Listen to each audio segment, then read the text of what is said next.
Hi friends, ഇന്ന് നമുക്ക് കുക്കറിലൊരു chicken മന്തി ഉണ്ടാക്കിയാലോ.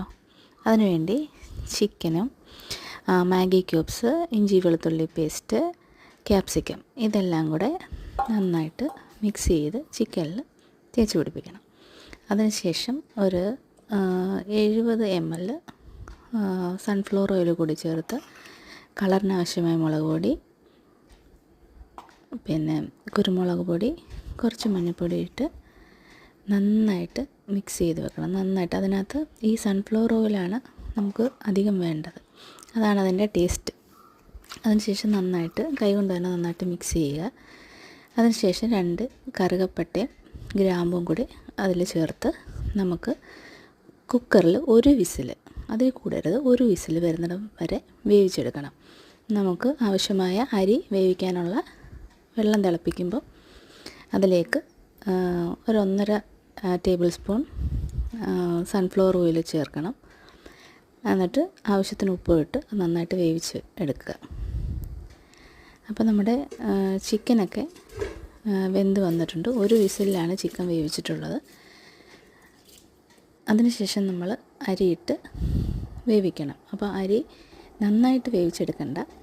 കാര്യം നമുക്കൊരു 10 മിനിറ്റ്, മാക്സിമം ഒരു 10 മിനിറ്റ് മാത്രം അരി വേവിച്ചാൽ മതി. അതിനുശേഷം നമുക്ക് ദം ഇടാനുള്ളതുകൊണ്ട് അത്രയും മാത്രം വേവിക്കാവുള്ളൂ, അധികം വെന്ത് പോകരുത്. അതിനുശേഷം നമ്മൾ വേവിച്ച് ചിക്കനിലോട്ട് കുക്കറിനകത്ത് തന്നെ നമ്മുടെ അരിയിട്ട് സെറ്റ് ചെയ്യണം. നമുക്ക് കളറിന് വേണ്ടി ഞാനിപ്പോൾ ഇവിടെ പാലിൽ മഞ്ഞൾപ്പൊടിയും മുളക് പൊടിയാണ് ഉപയോഗിച്ചിട്ടുള്ളത്. കളറ് ചേർക്കേണ്ടവർക്ക് അത് ചേർക്കാം. അതിനുശേഷം കുറച്ച് പച്ചമുളക്, എനിക്ക് പൊട്ടറ്റോയും ക്യാരറ്റും ഇഷ്ടമായതുകൊണ്ട് ജസ്റ്റ് അതും കൂടെ വെച്ചു എന്നേ ഉള്ളൂ.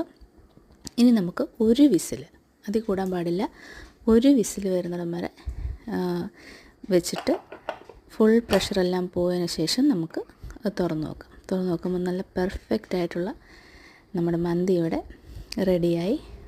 എങ്ങും ഉടഞ്ഞു പോയിട്ടോ കുഴഞ്ഞു പോയതോ ഒന്നുമില്ല, നല്ല പെർഫെക്റ്റ് ആയിട്ടിരിക്കും. നമുക്കതിന് ശേഷം ഇത് നന്നായിട്ട് മിക്സ് ചെയ്തെടുക്കണം. നല്ല ചിക്കൻ്റെ ആ ഗ്രേവി അടി കുറച്ച് കാണും, ഗ്രേവി ആയിട്ടില്ലെങ്കിലും അതെല്ലാം കൂടെ നന്നായിട്ട് മിക്സായിട്ട് എടുക്കണം. അതിനുശേഷം നമുക്ക് വേറൊരു ഡിഷിലോട്ട് മാറ്റാം. ഇതാണ് അതിൻ്റെ ഫൈനൽ റിസൾട്ട്. നല്ല ഈസിയാണ്, നല്ല ടേസ്റ്റിയാണ്. നമ്മൾ ഉപ്പ് ഉപയോഗിക്കുമ്പോൾ ശ്രദ്ധിക്കണം. Thank you for watching.